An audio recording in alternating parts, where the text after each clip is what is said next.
Olá, a gente agora vai falar da posologia da 50 milesimal. Antes de mais nada, eu queria dizer sobre como aconteceu toda essa história de 50 milesimal e por que se tornou um assunto meu do coração, da cabeça, da razão também, né? Estávamos, primeiro, como a 50 milesimal chegou no Brasil. O Dr. Jorge Washington Galvão Nogueira, já falecido, que fundou o grupo Bento Moore, ele foi ao México e lá ele conheceu os medicamentos da sexta edição do órgão. E assim ele trouxe para o Brasil e, no meu ponto de vista, posso estar errado, claro, nunca falei disso sobre isso com ele, apesar de ter sido aluna dele. O primeiro curso de homeopatia que eu fiz foi com ele. Imagino que ele tenha trazido pensando numa centesimal. Então ele trouxe a 6 LM e a 30 LM e alguma coisa da 90 LM. E isso foi bem no comecinho, quando eu estava abrindo minha farmácia, foi em 1984, faz tempo, né? E quando chegou aqui com um pouco de 6 LM, por exemplo, ele produziu 7 e 8 e acabou distribuindo a 7 ou um pouquinho da 7, por exemplo, para as várias farmácias homeopáticas que existiam naquela época. E assim as farmácias podiam preparar suas 50 milesimais. Porém, elas começavam a fazer a partir da 8, da 9, da 10. E era muito trabalhoso, por vários motivos. Um, que a gente não tinha glóbulo legal, aliás, não tinha glóbulo nenhum. A gente comprava esses glóbulos na Argentina, do Arturo Mendes. E outro é porque a gente desconhecia a técnica, né? Era realmente, a gente aprendeu, aliás, com o Mendes, que vinha dar aula aqui para nós no Brasil. E assim, eu fazia algumas, a outra farmácia da minha colega fazia outros, outra fazia outros, e a gente trocava entre nós. Então, por exemplo, se eu partia de uma 8, fazia a 9 a 10, e uma colega minha precisava da 12, e ela tinha só a 8, ela falava assim, você pode me passar um pouquinho da 10? Que aí eu já tenho que fazer só 2 passos. E assim a 50 milesimal andou entre nós. E os glóbulos a gente ia se virando como podia. No começo, o Dr. Galvão trouxe um pouco de glóbulos do México. Esses glóbulos eram horrorosos, né? Eles eram muito irregulares, eles eram escurecidos. Então, bem diferente daqueles caminhõezinhos regulares e homogêneos que eu apresentei para vocês, né? A ideia ficava toda torta, um caminhãozinho assim, outro caminhãozinho assado, um grandão, pequenininho, né? E aí, devagarzinho, a gente, conforme o Mendes vinha dar aula no Brasil, ele trazia glóbulos. Só que ainda assim os glóbulos dele eram grandes, então a gente peneirava, tamizava, né? Usava peneiras bem fininhas e contava os glóbulos passados ali para ver se batia então com o tamanho do caminhãozinho que o Hahnemann tinha pedido para gente, sem pesando um grão. Então contava, tamizava, peneirava, separava 100 glóbulos e pesava e via quanto estava dando. Não, precisamos de uma peneira mais fininha. Aí fazia de novo e assim a coisa foi se desenvolvendo. Depois o Mendes tinha os glóbulos um pouco menores. Depois de muito tempo eles começaram a ser produzidos no Brasil, que são até hoje, de bastante boa qualidade. Antes disso, a gente utilizou, nosso grupo, os microglóbulos de efeito retardado da indústria farmacêutica convencional. Entramos em contato com uma indústria que fazia seus pellets para liberação prolongada e conseguimos com que ele tirasse um fitalato que tinha na produção, porque nós só queríamos que ele tivesse açúcar, né? Ele é feito de sacarose. E no começo ele relutou e no fim foi interessante porque ele acabou tirando, fez uma experiência para nós e com isso ele acabou vendo que os glóbulos ficavam tão bons quanto e acabou tirando para toda a produção dele e fez uma economia muito grande e acabaram ganhando prêmios de produção pela economia que eles conseguiram. No fim ficou todo mundo feliz. E tínhamos esses glóbulos. Porém, essa indústria parou de fazer esses glóbulos. E aí um colega nosso, Soto, farmacêutico lá no Rio de Janeiro, da empresa Glóbulos Inerte, faz esses glóbulos hoje, muito boa qualidade. Nem sempre ele tem a produção que a gente precisa, quer dizer, o volume de produção. Tem problemas com vigilância sanitária também, que não entende. Imagina, se é difícil com homeopatia, quem faz só glóbulos, né? É, mas ele tem glóbulos de muito boa qualidade hoje.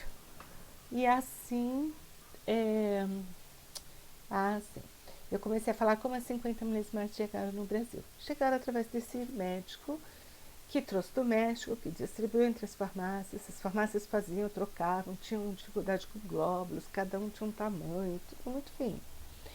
E esse médico, Jorge Washington Galvão Nogueira, tinha também um hospitalzinho em São Paulo e um curso de homeopatia. E eu acabei fazendo esse curso. Não fui fazer Ribeirão Preto porque eu estava grávida do meu segundo filho e seria muito complicado ir para Ribeirão com o bebê, com mais uma pessoa para cuidar do bebê, né, e me afastar, passagem, estadia, tudo aquilo era difícil na época. Então eu acabei encontrando esse curso aqui em São Paulo e fiz esse curso também do mundo. E foi um curso excelente. Era fraco em termos de farmácia, porque era um curso que éramos 3 farmacêuticos só, mas tinha o Marco Antônio, que ainda hoje é colega nosso lá no Rio de Janeiro, e que era o responsável pela farmácia e dava as aulas de farmácia. Mas quando eu falo que era fraco em termos de farmácia, porque eram poucas aulas, mas a gente depois fazia a prática lá com o Marco Antônio, era bastante interessante. Então eu fui fazer esse curso. O Dr. Galvão era um médico de uma força muito grande, então você podia até não gostar do que ele estava falando, mas você não perde uma palavra. Então foi muito bom na minha formação ter feito esse curso. E depois de mim comigo fizeram também 3 médicas e depois vieram mais 3 médicos. Eles se tornaram bastante amigos e um desses médicos chama-se o Biratan Adler e ele um dia chegou na farmácia com outros 2 colegas, as moças, as médicas que tinham encaminhado, porque nós nos conhecíamos, tínhamos estudado juntas, e eles falando assim, olha, nós estudamos essa edição do órgão de trás para frente, todos os lados, muitas vezes, e Hahnemann fala no começo que a cura deveria ser rápida, suave e duradoura. E aí ele apresenta um medicamento e a gente tem usado e nem sempre a cura é suave, nem sempre ela é rápida, nem sempre ela é suave, especialmente. E a gente entende que na 6ª edição, Hahnemann faz essa promessa de uma maneira muito forte, quer dizer, você tem que sarar logo, você tem que sarar sem piora. Então as agravações, isso daí não está em Hahnemann não. Isso pode estar em outros autores, mas não em Hahnemann. E de forma duradoura. E eles falaram então para nós que essa cura não estava acontecendo, eles não sabiam onde estava errado. Se a promessa de Hahnemann era furada, se eles estavam errando ou se o medicamento não era o mais adequado. Então foram à farmácia querendo ver o medicamento. A gente falou, claro, entra, naquela época eu podia entrar na farmácia, não tinha toda essa coisa fechada, antecâmara e tudo. E entraram e podemos ver os medicamentos? Claro. E aí nós vimos juntos, né? Eu também vi com os olhos deles. Eles começaram a perguntar assim, por que esses glóbulos, eles não deviam ser redondinhos? Sim. Eles são cheios de pontinhas? Nós temos vários tipos de glóbulos aqui no estoque. E por que começa na 8? E por que esse aqui vai dar 8 até a 12, depois pula para 32 e vai até a 47? Cadê o intermediário aqui no meio? E a gente não tinha resposta para tudo aquilo, ou tinha, né? Contamos a verdade, como a coisa era. E eles falaram assim, será que esse medicamento poderia ser melhorado? Será que a gente podia refazer? Bom, tudo bem, vamos lá, vamos tentar. Mas vai ser um trabalho muito grande. Não, nós te ajudamos. Meu tio é químico, vai poder nos ajudar também. E nós gostaríamos demais de vir aqui e trabalhar junto com vocês, pelo menos no início, até que a gente discutisse todos os aspectos da farmacotécnica. Tá bom, tudo bem, podem vir, vamos fazer o trabalho conjunto. Na verdade, nessa época eu já trabalhava em outro endereço da mesma empresa, e foi a colega Ilza que fez muito, Ilza Nelly, que fez muito desses medicamentos com esses médicos, e também a Maria Andréa Cristino, que até hoje trabalha conosco, não é farmacêutica, é uma pena, ela tem tudo de farmacêutica, só não tem o diploma, né? A gente fala para ela. E aí, farmacêutica homeopata, claro. E assim, a nossa história de 50 milismal. Aí os médicos tinham à disposição o medicamento na LM1, LM2, LM3. Logo a gente percebeu que a LM1 ela se acabaria, a gente não teria mais. Então, a proposta foi aceita de que vamos começar pela LM2, o que hoje ainda tem gente que não consegue aceitar, não se irrita com isso, mas é bem claro um motivo, né, para economizar o estoque para continuar tendo. E depois nós passamos a fazer reuniões clínicas com eles, onde eles nos contavam dos casos, da evolução dos casos. Nós passamos a ser pacientes. Esse trabalho foi aberto, uma época aconteceu na APH, com qualquer farmacêutico que quisesse participar. Nem todos continuaram, eu continuei, Biratã. Mesmo os outros médicos que vieram no início não continuaram, vários tiveram a sua vida indo por outros caminhos, outros se aproximaram, né? Vocês vão ver, eu vou falar mais um pouco adiante. A Ana Elisa Padula fez todo esse trabalho com os caminhõezinhos, as aulas são muitos videozinhos que ela tem, são muito interessantes, onde ela mostra isso. Bom, enfim, são desenhos dela, agradeço pelo uso, e pesquisas que continuam até hoje. O Biratã acabou fazendo mestrado no ICB, com pesquisa básica, com a leishmania dinamizada em LM, e com resultado interessante, onde um dos ratos ficou totalmente protegido. Depois eu vou fazer o doutorado, vou passar essas referências para vocês. Esse doutorado foi com depressão, mas tratamento individualizado em 50 milismal. E esse grupo usa basicamente os antipsóricos. Eles seguem a ideia de que é a psora de Hahnemann que adoece, né? Hahnemann considera a psora como um dos miasmas, e os outros dois miasmas são a sífilis e a psicose.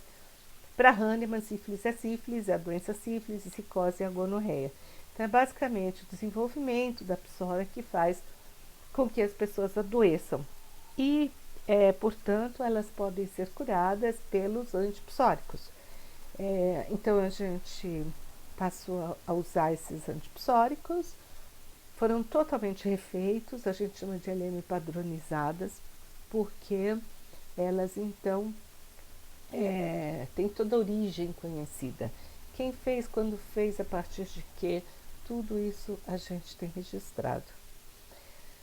Que é muito comum na área farmacêutica, você não saber exatamente a origem do medicamento que você tem. Então, esse grupo acabou trabalhando muito numa instituição, depois a gente foi trabalhar em Jundiaí, junto com a Faculdade de Medicina e com o SUS de Jundiaí, e depois o Biratã foi para Berlim, fez um pós-doc no Charité. O doutorado foi em São Paulo, na Unifesp, com depressão, né, em tratamento individualizado. E hoje está na Universidade Federal de São Carlos e trabalha tanto na universidade, coordena o curso de medicina, e trabalha em rede pública com saúde mental, onde foi desenvolvido um trabalho bastante grande, vocês vão ver adiante, não só com depressão, mas em dependência e químicos. Tá? Então, eu vou falar, toda vez que eu falo nós, nosso grupo e tudo, é esse o grupo ao qual novas pessoas se juntaram, né? Mas talvez o Biratã hoje, com a esposa dele também, médico homeopata, mas do início acho que são mesmo só Biratã e eu que continuamos. Mas vamos lá, nossa missão é passar adiante, que a gente aprendeu. Em termos de posologia, então, nós vamos ver o que está na 6ª edição. Então, por exemplo, uma dúvida é tamanho da dose. E Hahnemann fala, e às vezes entre parênteses vocês vão encontrar o número do parágrafo, que a dose pode ser determinada para cada caso particular e individual. Como? Você observa a sensibilidade do paciente. Você vai fazendo a sua experiência, a sua prática, tá? Então, isso que porque na hora que você vai usar um medicamento, a gente vai falar, e a dose, não é? Então é por isso que a gente está falando isso.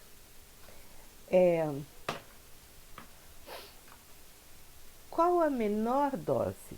A menor dose, Hahnemann fala no parágrafo 272, que é um globulinho, lembra que é da cabecinha do alfinete, bem pequenininho, seco sobre a língua, e 100 deles pesam 1 grão, só para a gente ter ideia como eles são pequenininhos. E um globulinho sobre a língua é uma das menores doses. Só que você só pode usar essa dose se o caso do paciente seu for moderado, ou seja, não for uma doença grave e for uma doença recente, não ser uma doença já antiga. Pois a explicação de Hahnemann da época é que o medicamento só atinge alguns nervos. E se você tiver que repetir a dose, como é que você faz? O paciente, diz Hahnemann, não deve repetir a mesma potência do medicamento homeopático como glóbulos. Então, na sexta edição, Hahnemann fala, não pode usar glóbulo, e sim fazer uma solução. E aí a solução você modifica antes de cada vez que o paciente for tomar, através da sucção, ou seja, da agitação. A agitação do frasco de medicamento contra a mão. Está na nota do parágrafo 247. Então, muitas vezes a gente poderia perguntar para o homeopata qual edição do órgão você segue. Todos eles vão dizer que usam a sexta edição, mas prescrevem, por exemplo, centesimais em glóbulos repetidos. Então, na verdade, estão usando a quinta edição do órgão, né? E aí, como é que a gente faz essa solução? A gente dissolve, Hahnemann nos ensina assim, um glóbulo num volume de água de 8 a 40 colheres de sopa de água. Coloca um pouquinho de álcool para conservar em um frasco para sucção. O álcool, às vezes, Hahnemann fala em carvão, mas hoje, claro, a gente usa álcool. Um frasco para sucção quer dizer um frasco que tenha espaço para você agitar, porque você vai modificar a solução através da agitação, da sucção. Ele não vai mudar para a próxima potência, mas ela vai ficar um pouco mais dinamizada, succionada, segundo o Hahnemann, um pouquinho mais ativa, tá? E aí, para você não ter que usar uma quantidade tão grande de água, você pode fazer o seguinte, passar um glóbulo em 8 colheres de sopa de água, seria um glóbulo em 120 ml de água. Um pouquinho de álcool para sucção. Então, para você ter espaço para succionar, esse frasco ainda deve ter de metade a 1/3 de espaço vazio, ou seja, tem que ser um frasco de 200 ml, que é um frasco relativamente grande. Agora, Hahnemann fala também em colocar um frasco em 40 colheres de sopa de água. Vocês vão me perguntar, por que 40 se eu posso pôr 8 antes? Porque ele fala também que a dose ela é relativa à tua observação da sensibilidade do paciente, à tua experiência, à tua prática. Então, você pode achar que o paciente precisa de um medicamento mais diluído. E aí você vai pedir que o medicamento seja feito em um glóbulo, não com 8 colheres de sopa, mas com 40 colheres de sopa, o que são 600 ml. Só que agora, vejam só a complicação. Esse frasco, ele tem que ter um espaço 1/3 vazio, mas o que tem de frasco no mercado, você vai ter um frasco de 1 litro. Ou seja, já imaginou o paciente ali tendo que succionar o seu frasco de 1 litro antes de tomar a próxima vez. E para isso a gente fez algumas possibilidades. Uma delas é reduzir o frasco de volume tão grande para um volume menor. Então, em vez de colocar 8 ou até 40 colheres de sopa de água, a gente põe só 20 ml. E aí o paciente, em vez de tomar em colheradas, o paciente vai tomar em gotas. E se meu paciente observa que é muito sensível, como é que eu faço essa diluição maior? Então, o Hahnemann ensina pra gente isso. Você pega uma colher pequena de chá ou café, faz a primeira solução e passa para uma segunda diluição em copo de água. Mexe bem e administra uma colher de café. Se o paciente for muito sensível, você vai ter que diluir mais vezes. E cada dia você tem que fazer essa diluição, porque você não pode guardar, está feita em água. Então, está aqui nossa paciente sensível, onde ela vai tomar, não direto do frasco que está à esquerda, mas através de uma diluição em um copo. E a outra paciente é mais sensível ainda, ela não vai tomar no primeiro frasco, mas vai fazer uma diluição em 3 copos e só depois do terceiro copo que ela vai tomar o medicamento.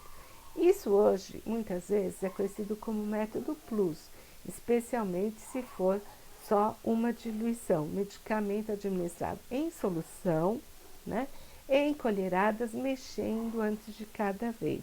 É o que a gente encontra mais próximo do conceito de hoje que se utiliza como método plus. Mas aqui pode ser mais diluído ainda. E o que aconteceu com esses médicos? A gente ainda estava preparando o medicamento, as novas dinamizações, mas já ainda usávamos as antigas que nós já tínhamos. E como os pacientes deles agravavam, era muito frequente que eles nos pedissem para diluir mais o medicamento do paciente. Então, a gente preparava esses copos, ou no começo o paciente ia preparar em casa. Depois, para facilitar, a gente fazia esses copos na farmácia e aí no final, antes de ser aquele que vai direto para o paciente, a gente fazia uma solução em álcool e o paciente levava num frasquinho para facilitar a vida dele, né?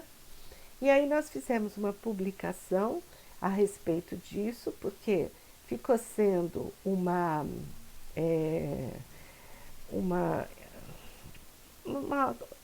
informação sem referência, tá? Então não tinha escrito em lugar nenhum. Então, em 2007, o Biratã e eu publicamos um texto só em alemão, porque ele estava muito ligado com a Alemanha, fazendo publicações em alemão, com essa diluição. Diferente dos copos em Becker, para ter uma coisa mais de farmácia, e aí lá no final, estabilizada a diluição num frasco com álcool. E o paciente recebia lá na frente. Por quê? Às vezes era pai, mãe, 3 filhos, e tinham que fazer todas essas diluições diariamente em casa. Ficava muito trabalhoso. Então propusemos dessa maneira. Vocês vão ver depois que isso daí também foi publicado em português em 2010, um artigo na revista da PH, da padronização farmacêutica, pesquisa clínica, 20 anos de experiência com diluições 50 milesimais. Esse ano a gente pode produzir o artigo de 30 anos de experiência com diluições 50 milesimais, né?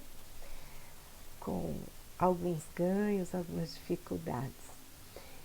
Falando ainda da posologia, quando você precisa mandar, imaginem não agora, mas na época de Hahnemann, você quer mandar o medicamento para alguém, numa época em que existia uma dificuldade muito grande com frascos. Eu, quando comecei a farmácia, nós tínhamos frascos, não que nós usássemos, mas nós recebíamos frascos tampados com rolha, que ressecavam, quebravam, e aí o conteúdo de álcool evaporava e se estragava.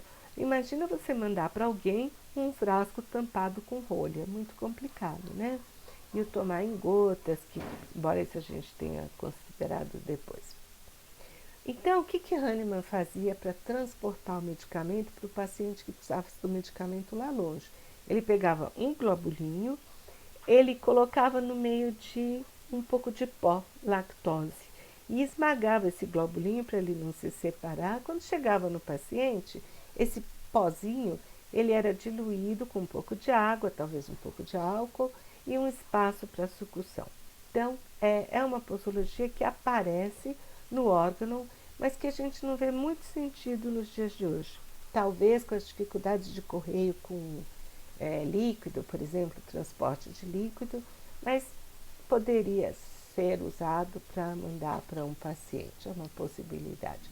Mas se não, nós temos frascos de boa qualidade. E o que a gente encontra para a posologia de doenças agudas? É que cada vez que melhora, você não repete o medicamento. Onde está isso? Parágrafo 246. Está melhorando, não medica novamente, tá? Na doença aguda. Mas no começo, se não começar a melhorar, você vai repetir quantas vezes for necessário e com mais frequência. Cada hora, cada meia hora, depende da gravidade, da necessidade de melhora do paciente. Então, você repete com mais frequência. Começou a melhorar, você volta aqui para essa situação que está melhorando, não repete o medicamento. Estamos falando de posologia. E nas doenças crônicas, como é que o medicamento da sexta edição deve ser prescrito? Da mesma maneira, uma colher de chá ou de café dá solução, né? Diariamente ou a cada 2 dias, parágrafo 246 e 248. Como eu falei para vocês, na época especialmente na época de que vários pacientes eram tratados na instituição IACAP, uma instituição em bom sucesso, além de Cumbica, uma região muito precária na época, e esses pacientes tinham então que levar frascos de 250 a 1 litro, imagina, no trabalho, no ônibus, se eles estavam precisando, se eles não estivessem bem, precisassem tomar medicamento durante o dia. Então isso ficou muito complicado, não tinham nem colheres suficientes em casa para que a família fosse medicada. E aí a gente resolveu mesmo passar por esse frasco pequeno de gotas. Então, nas doenças crônicas, a gente faria uma releitura de uma gota diariamente ou a cada 2 dias. Ah, mas como é que eu sei? É diariamente ou a cada 2 dias? Depende do seu paciente. Observe o paciente, veja a sensibilidade dele.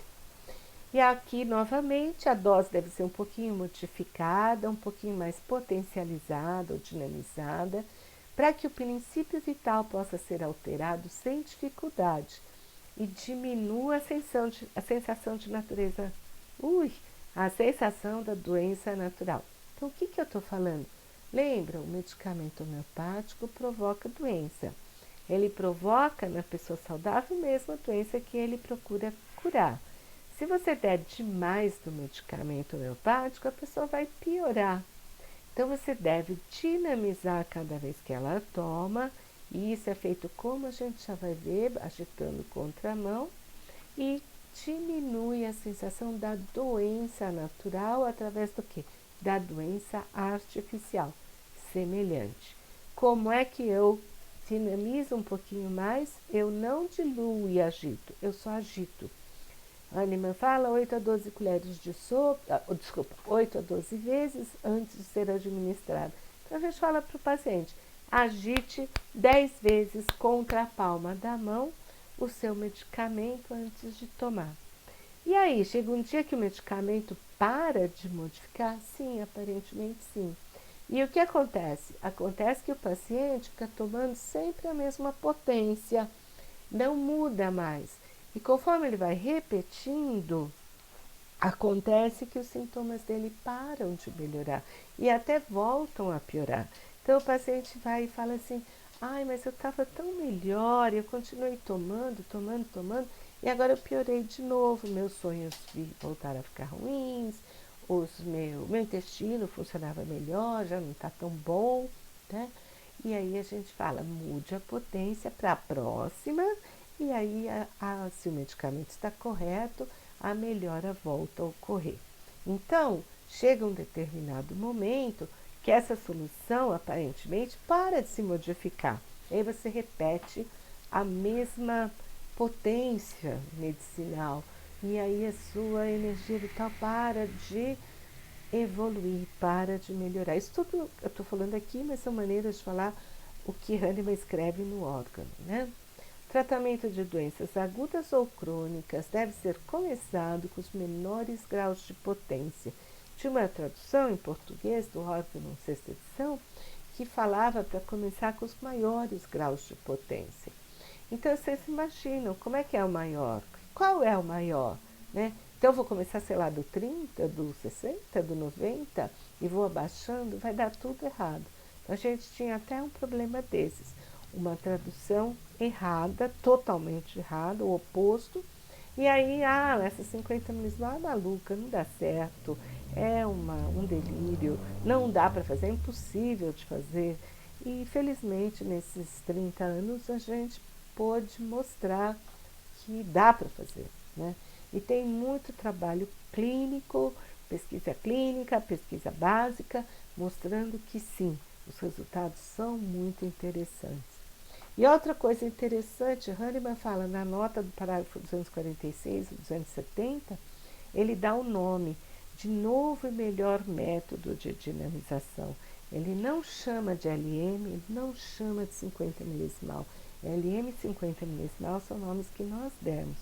LM, L para 50, M para 1000, está errado, né? O original está errado.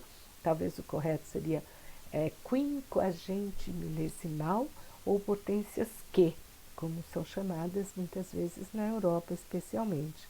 E aí, por que esse nome Q, né? Um médico me perguntou na outra semana, de onde vem isso? Que a gente vê potências LM e potências Q, são diferentes? Não, não são diferentes.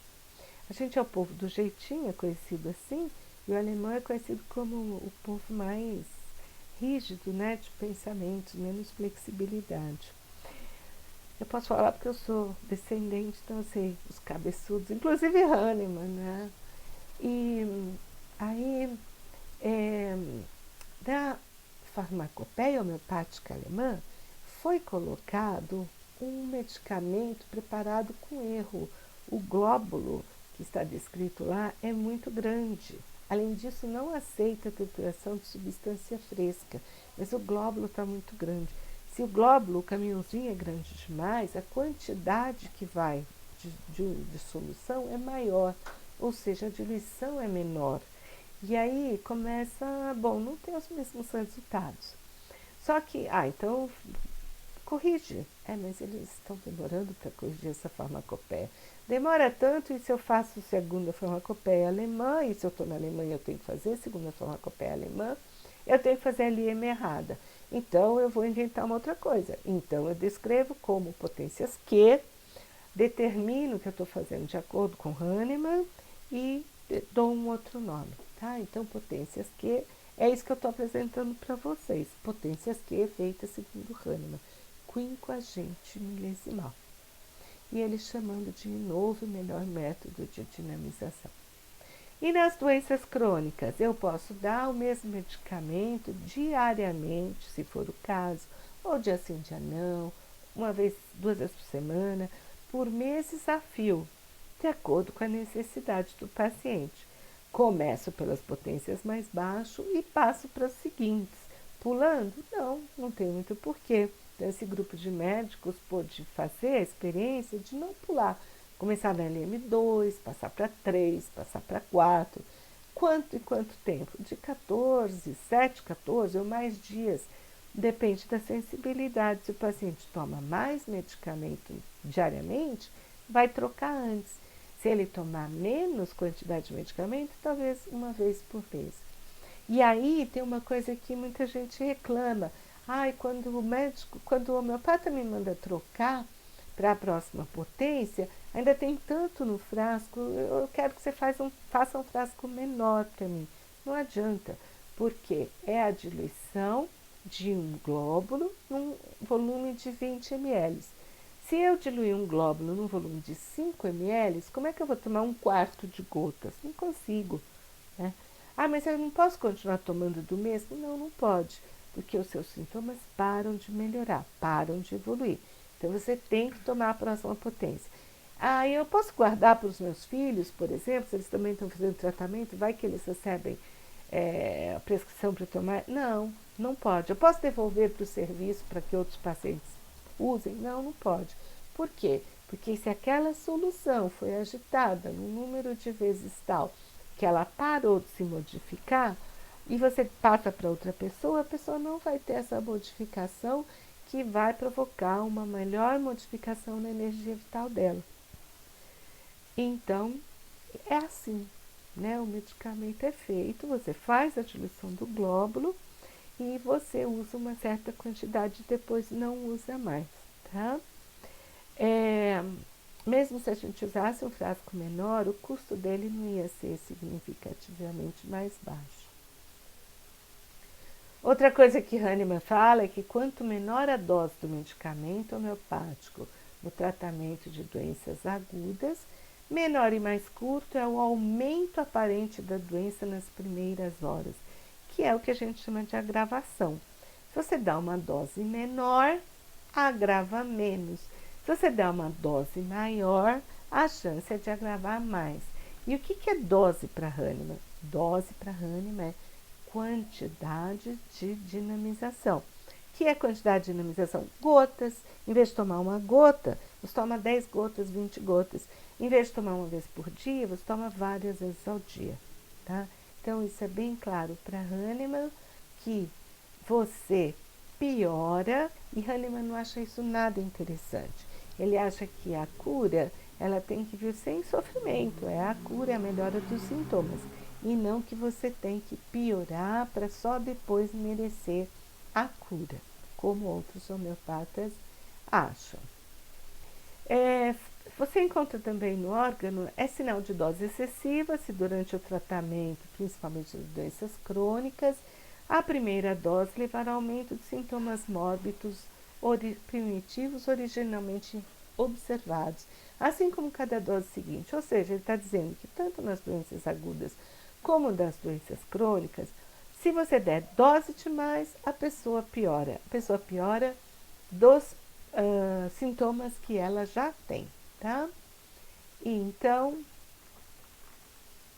aí vocês têm uma foto com as imagens dos vários glóbulos. Vocês podem ver o primeiro, bem marronzinho, né? Preciso pôr óculos para poder enxergar agora. Microglóbulos da Argentina, 1987. Em 88, a gente já consegue um glóbulo maior. Quando eu estou falando aqui comprimido em inglês, é porque uma época nós não tínhamos as plantas, né? Que eram frescas. Como conseguir isso? Compramos de uma farmácia inglesa, homeopática, conhecida, e ficamos todos felizes esperando os nossos medicamentos em LM. Quando chegaram em forma de comprimido. E a gente não sabia bem como fazer esse comprimido, tudo era difícil, importação, chegar as coisas no Brasil, falar com a Inglaterra. Utilizamos os comprimidos, porém aos poucos tivemos uma oportunidade de outros medicamentos bem melhor. Olha, vocês veem os glóbulos no Brasil número 4 grandes, porque depois 8 e 9 do Brasil número em 2010. Então, muito menores do que aqueles no tamanho 4. Foram diminuindo. O 6 era argentino, não peneirado. O 7 já era peneirado. Vocês vão falar, mas eles estão transparentes. Estão transparentes porque estão antigos, né? São pedacinhos de açúcar. E com qualquer umidade eles vão escurecendo, vão se oxidando. Então, várias etapas do trabalho que a gente foi passando. Esses comprimidos foram substituídos, no primeiro momento não, porque a gente não tinha muito o que fazer, mas depois a gente conheceu um pesquisador bem interessante e eu já conto a história para vocês. Só falar da dispensação, das formas de dispensação mais comuns da LM. A primeira é um microglóbulo esmagado em um pouco de lactose, formando um papel, que a pessoa não deveria tomar direto na boca, mas fazendo uma solução. Isso está no órgano, né? Não seria papel direto na boca. O outro seria uma solução de um microglóbulo em 20 ml de álcool a 30%, gotas, que é o mais comum. A outra seria O microglóbulo em volume grande, tais de 8 a 40 colheres de sopa de água, formando frascões grandes, e as pessoas tomariam em colheradas, e esse tem que ter uma alcoolatura mais baixa, porque se for a 30% fica mais difícil tomar em colheradas, e enquanto que o de cima é a 30%, porque é a dispensação padrão de gotas no Brasil. Você pode magistralmente pedir um álcool mais fraco. Se você não pedir nada, a farmácia vai fazer a 30%. Tem a questão das diluições, né, que eu também já apresentei a vocês. Você parte de um microglóbulo, faz a solução e dilui depois em mais frascos. Tem a dispensação de LM em glóbulos. Então, eu não sou favorável de maneira nenhuma, nosso grupo não é favorável, mas na hora que a gente foi tratar pessoas com dependência química de álcool e de cocaína, assim, não era possível a gente utilizar uma solução alcoólica. Então, nós resolvemos tentar como seria impregnar glóbulos a partir de glóbulos de tamanho normal, a partir de uma solução de álcool feita com um microglóbulo. Né? Então, isso é um preparo não hahnemanniano e a gente teve que criar uma possibilidade para poder medicar essas pessoas. Essa possibilidade se mostrou viável e tivemos resultados interessantes mesmo fazendo LM em glóbulo. Tá certo que ela não pode ser succionada, não adianta nada agitar um frasco de glóbulos, mas longe de ser o ideal, era a nossa possibilidade no momento. Então, não defendemos assim que seja um uso do tipo, eu não gosto de tomar álcool, eu quero balinha de açúcar. Balinha de açúcar é balinha, remédio, medicamento homeopático é medicamento, e, em princípio, ele é feito em gotas, em solução hidroalcoólica. Doses únicas ou doses repetidas? É o seguinte, vocês viram, pode ser que uma dose só seja suficiente para tratar um caso agudo de uma doença não grave e recente. Mas e se não for, se você precisar de uma outra dose, então não faz sentido você pedir uma dose só. Faz sentido você pedir uma frasco onde você pode fazer mais doses e você vai usar tantas quanto forem suficientes. Então, a nomenclatura, né, na dispensação é LM, e às vezes a gente ainda tem o 0/2, por exemplo, como 2LM. E 0 vem de onde? Vem do método do glóbulo, porque é um método que na dinamização utiliza glóbulos. Mas isso é uma bela confusão, porque alguns podem achar que é placebo, né? Então não é uma nomenclatura legal. A nomenclatura que é utilizada no nosso país, que é preconizada, tanto pela farmacopeia quanto o manual de normas técnicas, é LM. LM1, LM2, LM3 e, por favor, não prescreva LM1 para que os estoques, né, iniciais não se acabem. Comece pela LM2. E aqui o que eu falei para vocês do pesquisador alemão.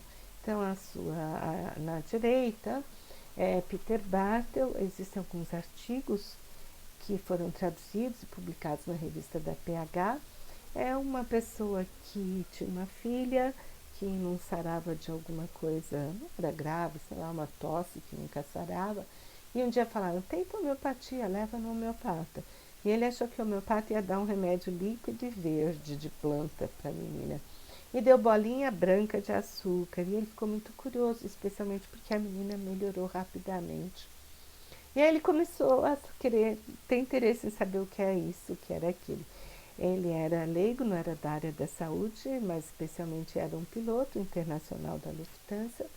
E aí ele foi se interessando pelo preparo, antes de tudo pela coleta das substâncias. Tinha que ser uma substância fresca, portanto, logo ele percebeu que ele deveria fazer o medicamento nos lugares para onde ele pudesse viajar. E diferente de nós que temos que pagar para viajar, ele era pago para viajar. Dessa maneira, ele foi desenvolvendo voos mais longos, né, Estados Unidos, Índia, Brasil, América do Sul, o Buenos Aires mesmo, para poder chegar mais longe e ter outras plantas. Eu tive a oportunidade de conhecê-lo no Congresso da Liga em Viena, dei meu cartão para ele e no dia seguinte ele falou, você é do Brasil? Sim. Ah, eu gostaria muito de Ipeca. Ah, meu pai mora lá na região. Eu posso te mandar Ipeca. Não, não é assim que eu trabalho. Não, não, eu coleto no local a planta fresca. Mas se eu for para o Brasil, você me ajudaria? Bom, tudo bem, te ajudo. E assim ele acabou vindo, ele foi para a Bolívia, mas aí eu não fui junto, foram conseguir a ajuda de amigos que indicaram ao professor universitário. Aqui no Brasil a gente realmente viajou para o Mato Grosso, atrás da IPEC e outras plantas e materiais que foram coletados lá. E essa foi uma outra vinda, meu filho, Gabriel Solero, com camisa azul, né? E onde o Barton queria jacarandá caroba, que é uma planta do Bento Moore, né? Ben- do Bento Moore no Brasil. E é uma planta do cerrado, mas o cerrado já começa no estado de São Paulo. Como meu filho fazia a faculdade Exalc, ele procurou nas cicatas se existia essa planta por lá e conseguiu em Tirapina, na beira da represa do Broa. E aí eu avisei o Bartel que ele podia vir, que a gente iria até lá. E fomos lá, nós todos felizes com meu filho para mostrar onde era, estudante de agronomia, as três farmacêuticas, a Paula Solera, a Cleudi, e eu e o Bartel para coletar, já que não servia o que eu fizesse, né? Ele tinha que fazer todos os medicamentos dele, coletar o jacarandá caroba. E quando nós chegamos lá, que decepção! Tinha havido um incêndio, né? Uma queimada, talvez, assim, próprio bioma, né, do cerrado, como a gente hoje está com tanto problema, e havia queimado e nós ficamos procurando, até que a gente achou uma árvorezinha com flor e tudo, que pôde ser usada para trituração e fazer o medicamento jacarandá caroba. Então eu quero fazer também aqui um agradecimento ao Bartel, que como piloto de avião ensinou demais a mim como farmacêutica sobre o medicamento homeopático, sobre todas as exigências que ele tinha para que conseguisse chegar a um medicamento de excelente qualidade. Ele participou de eventos sobre LM aqui em São Paulo, na PH também. Então a gente teve bastante aprendizado. E é, então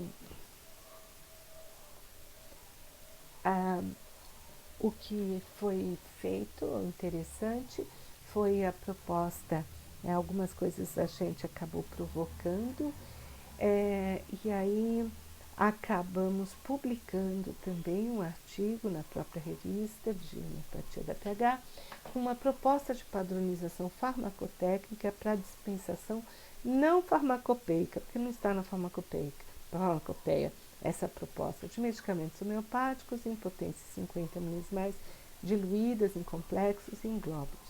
Então, as diluições eu já mostrei para vocês como elas são descritas. Por exemplo, fósforos 2LM na quarta diluição. Então, o paciente já leva na quarta diluição para casa, é só tomar, ele não tem o trabalho de diluir lá.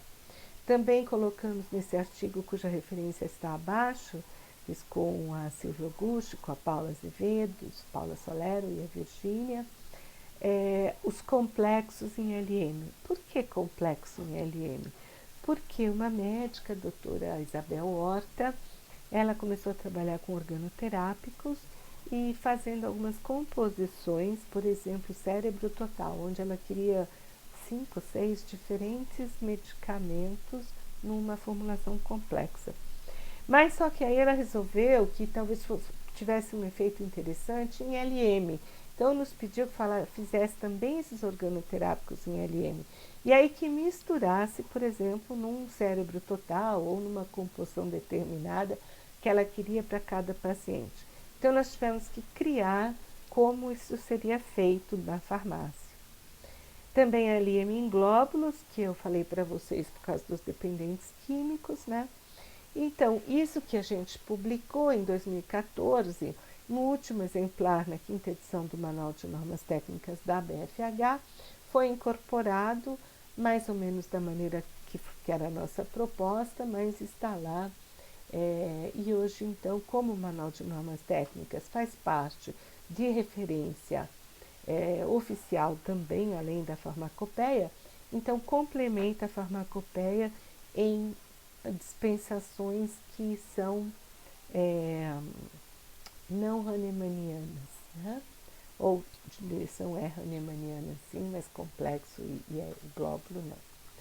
E aqui eu trouxe para vocês também um pouco da história, um pouco de referências, um pouco de referências do uso na clínica e em pesquisa. Então, como já disse, o Biratan Adler no começo trabalhou no IACAP, instituição, lá em Guarulhos, fez mestrado, fez doutorado, e aí alguns artigos que vocês podem procurar na internet, que vocês vão encontrar com o estudo de homeopatia individualizada versus fluoxetina. Qual foi o resultado? A homeopatia foi tão bom quanto a fluoxetina, sem os efeitos colaterais.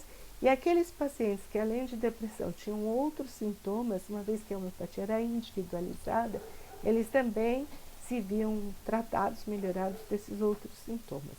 Então, apesar do resultado ter sido igual da fluoxetina, a gente achou que foi um bom resultado para a homeopatia. Talvez com um número maior de pacientes, um estudo mais longo prazo, o resultado eventualmente poderia ser até melhor para a homeopatia. E aí revista de psiquiatria clínica, também uma publicação, o trabalho que a gente passou a fazer na Faculdade de Medicina de Jundiaí, junto com o SUS, né? E nesse local, os farmacêuticos passaram a fazer parte da pré-consulta e da pós-consulta. Então, nós tínhamos uma equipe que ia e recebia o paciente, fazia uma série de perguntas, por que motivo tinha ido e tudo mais, o que conhecia da homeopatia, o que esperava.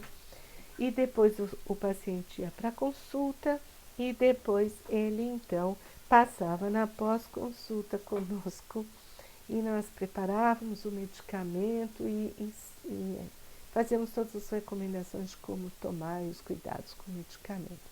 Aos poucos a gente foi participando de algumas consultas e isso trouxe ainda mais interesse para nós, porque a gente percebia bem a melhora que esses pacientes passavam a ter. Então, algumas colegas menos experientes, que trabalhavam comigo, elas voltavam e falavam assim, não acredito, lembra o seu Antônio, ele estava tão ruim, ele não andava sozinho, não queria saber sair de casa, ele tomou ônibus, veio sozinho na consulta, aquela dor toda que ele tinha passou, aqueles problemas de sonhos que deixavam ele muito mal, ele está melhor disso tudo, que coisa, como é que pode ser?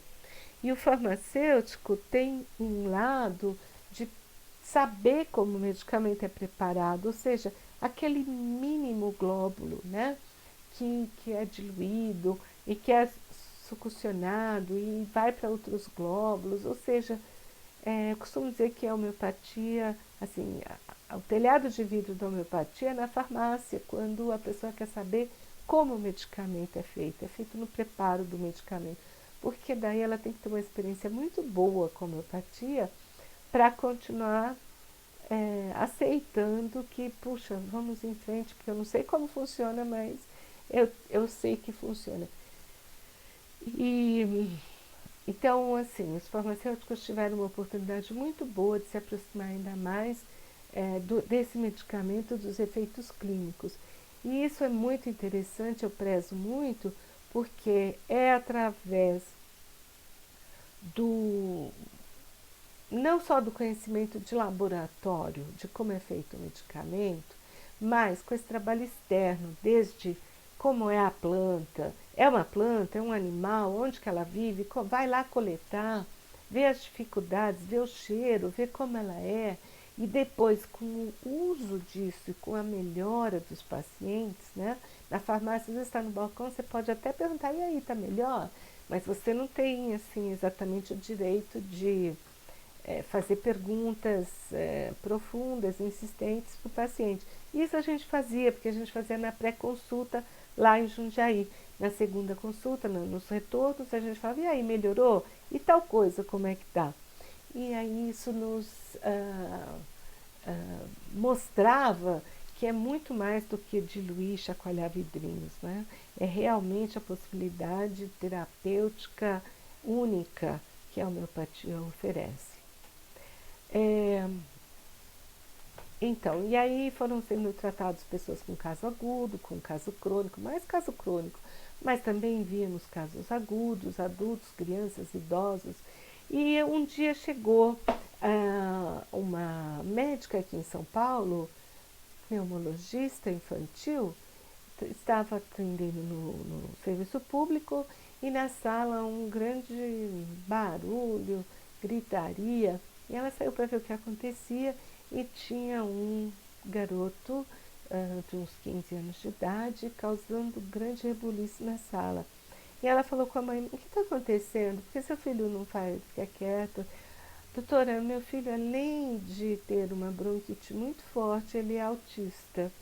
Ah, mas eu não vou poder tratar, olha o que ele está causando aqui. Ai, por favor, ele tem uma bronquite muito ruim. Se ele pelo menos melhorar da bronquite, a minha vida e a dele já vão ser muito melhores.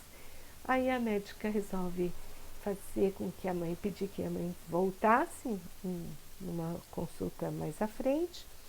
Ela voltou e passou os dados do filho, então, para a médica, que mesmo sem esse contato tão próximo, tentou, fez uma prescrição e passou um mês depois da prescrição, essa mãe volta com o garoto na sala e esse menino está quieto, está tranquilo e pacífico ali aguardando a vez dele.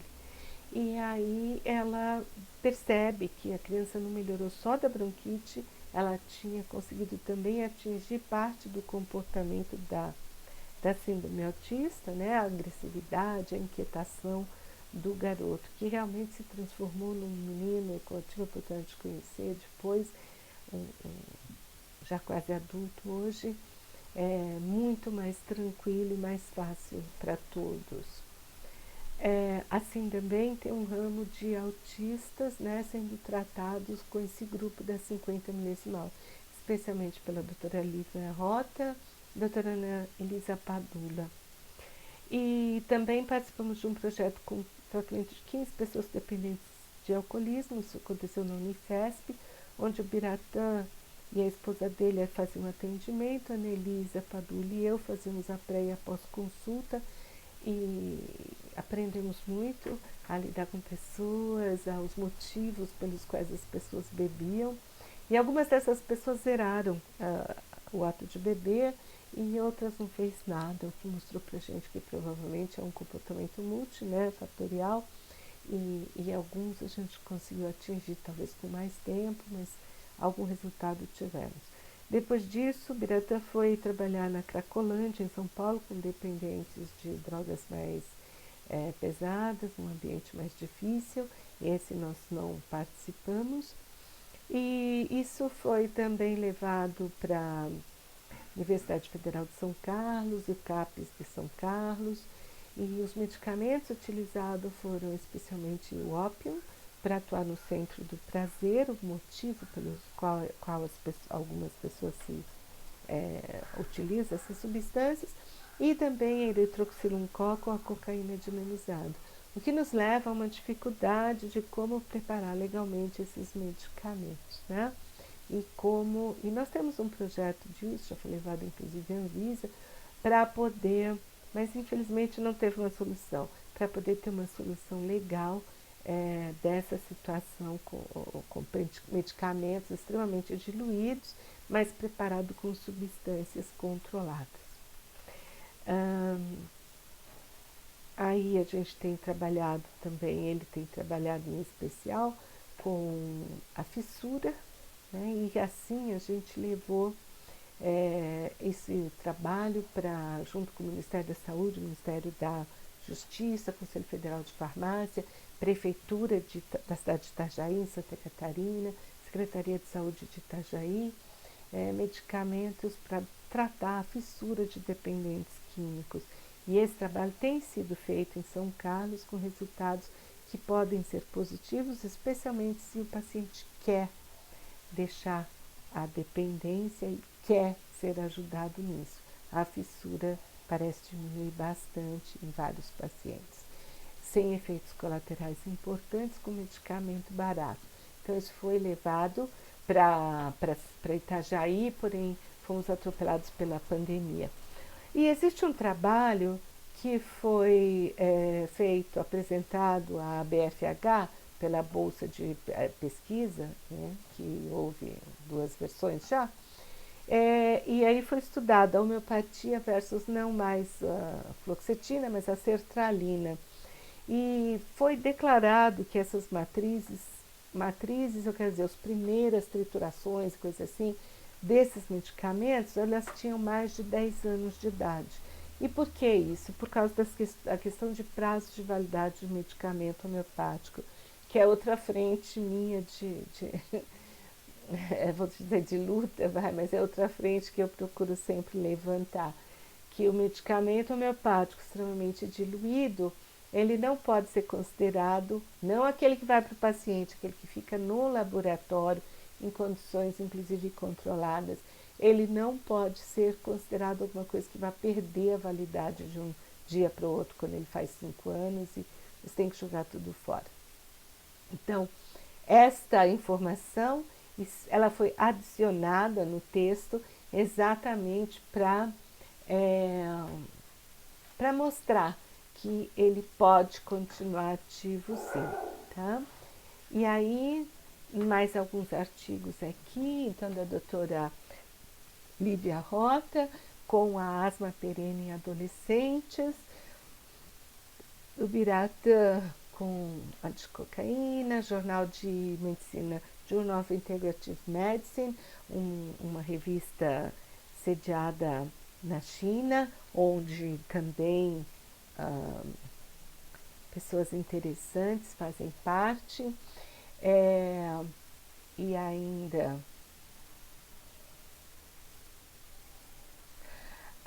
um outro artigo aqui também, de novo, sobre asma perene.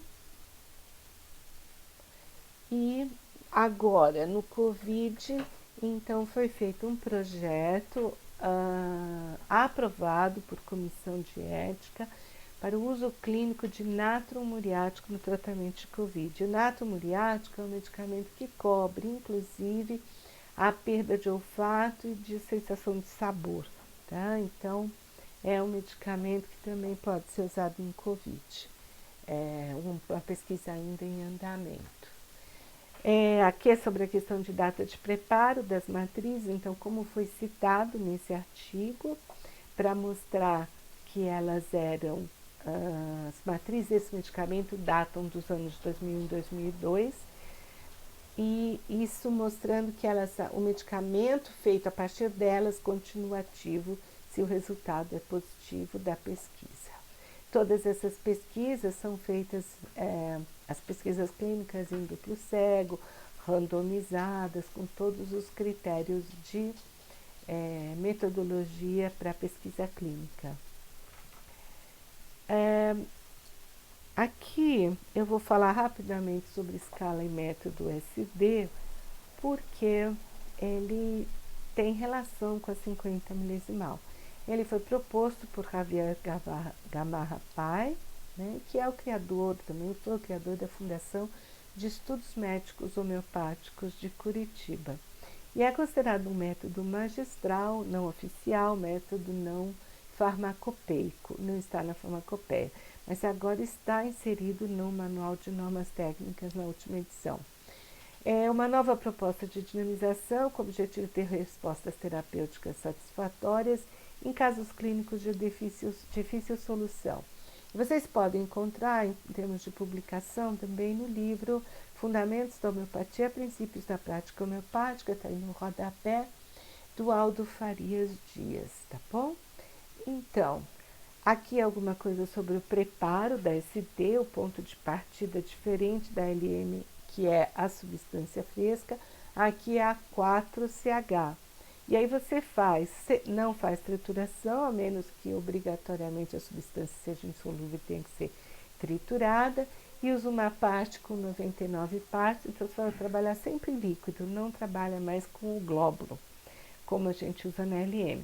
Você faz 2 diluições e agitações em líquido, uma 1 para 99, sem fortes sucussões, e uma 1 para 999, uma 1 para 100, outra 1 para 1000, as duas alternadas seguidas por 100 fortes sucussões.